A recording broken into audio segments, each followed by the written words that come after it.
Most likely you know that there is a lot of times saying that there's a lot of things that is based on nature and some things are based on nurture. And most time things are based on nurture and nature at the same time. For example, your height is based on nature. Of course, you have predestined height and you're not able to change. You can hold on the bar and try to lean, but you will never get any longer. So that means your height is by nature.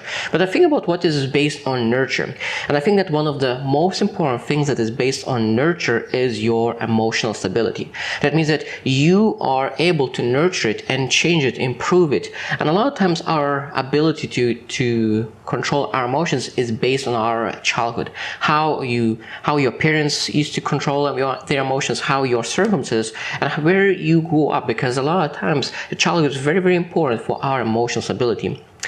So when I think about emotional stability, there is two ways that I have seen, two extremes on how people are raised. One is that one family wants to show every single emotion. So when they feel something, they right away share their emotions. They cry, they laugh, everything they are feeling emotions. Other extreme is when family do not share anything and they very, very cold. And then, for example, a dad could be some kind of military guy and he don't agree, no crying, no any showing emotion. So that means they are suppressing their feelings, and both of them has extreme benefits and some drawbacks.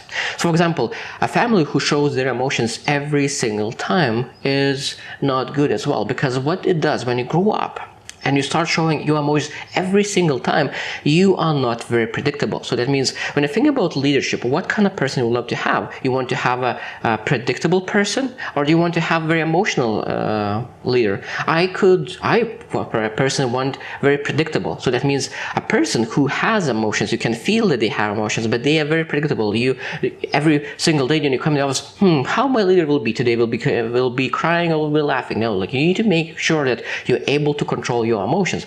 That it means that you're able to suppress your feelings sometimes when some high stakes situation is happening, and then release later. So for me, myself, my dad was person who wanted to suppress our feelings and suppress our emotions, and I learned how to do that. So that means when anything happening, any bad situation, anything, I'm able to suppress my feelings, suppress my pain, control the situation, and after 3 days, 4 days, or 5 days, those emotions coming out. So that means that what I needed to learn how to deal with emotions afterwards, because it's double-edged sword. At the moment is very, very good, but after that, if you suppress the feelings, most times it comes even harder later on. So for me, I did for most of my life, and I was able to release my pain and release my emotions through giving all I can through trainings. Because if you are very angry, you're able to show up in a soccer, volleyball, any kind of sports, and give extra energy and release the pain. Because if you are like me and you're able to suppress your feelings at the moment,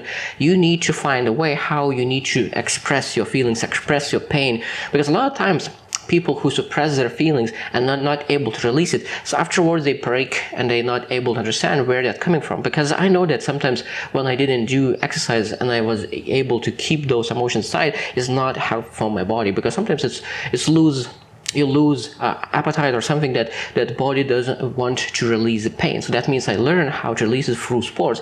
Now when a person who is very emotional, they release their emotions right away, but again, as I said, they need to make sure that they're able to control their emotions. So they need to work on that, how to control, how to suppress, but for a short period of time, maybe for a few hours. Sometimes when you're going through high stakes situation, for a few hours you're able to be very predictable, and then you release your emotions.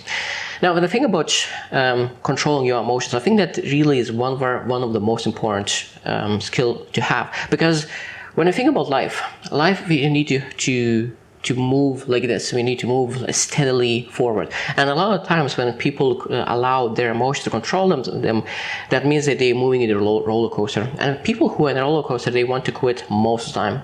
But when you're able to control your emotions and do the things necessary despite your emotions, I think that is the highest level of success. Because when you're able to control emotions and you're able to think it through and start acting no matter how you feel, I think that's when you're really able to achieve success, because there is no emotions that could stop you and control you, and you move forward no matter what. So I hope that when you will think about your emotions and how you deal with your emotions, and does your emotions and how you feel stop you from taking actions. Because if you wake up and you say, I don't feel like going to exercise today, and if you do not go to exercise, that means that your emotions is controlling you. But if you wake up every single time and when you do not feel like doing anything, but you take action and move forward, then it's showing that you are able to achieve whatever you want in your life. So I hope that if you are not there yet, I hope that you will put a pedal forward and you will press that pedal forward, that you could become the person where you are able to control your emotions, and your emotions is not controlling you. So I hope you will choose to win, and see you tomorrow.